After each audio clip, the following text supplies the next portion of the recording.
حضرت جابر بن عبداللہ رضی اللہ عنہ فرماتے ہیں کہ رسول اللہ صلی اللہ علیہ وآلہ وسلم نے ارشاد فرمایا، قیامت کے دن ہر آدمی کو اپنے دنیا کے حقوق ادا کرنے پڑیں گے، اور اس معاملہ میں انسان اس قدر پریشان ہو جائے گا کہ بندہ کہے گا، اے میرے رب، میں اس وقت جس مصیبت میں گرفتار ہوں، اگر تو مجھے دوزخ میں بھیج دے تو میرے لیے اس میں آسانی رہے گی، حالانکہ وہ دوزخ کے عذاب کو اچھی طرح جانتا ہوگا۔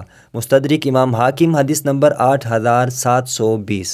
ام المؤمنین حضرت عائشہ صدیقہ رضی اللہ عنہا فرماتی ہیں، میں نے دوزخ کو یاد کیا اور رو پڑی۔ رسول اللہ صلی اللہ علیہ وآلہ وسلم نے مجھ سے رونے کی وجہ پوچھی۔ میں نے کہا، مجھے دوزخ یاد آئی تو میں رو پڑی۔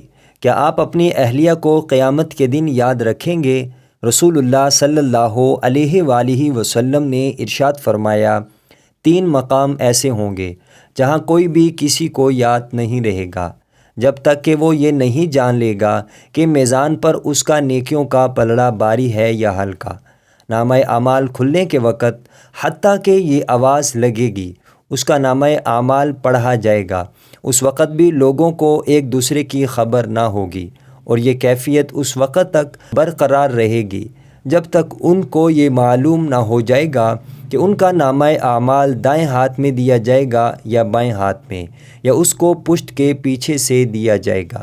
پل صراط کے موقع پر جب بندہ دوزخ کی پشت پر قدم رکھے گا، اس کے کناروں پر لوہے کے کنڈے اور خاردار پودے ہوں گے، ان کے ذریعے اللہ تعالیٰ جس کو چاہے گا روک لے گا۔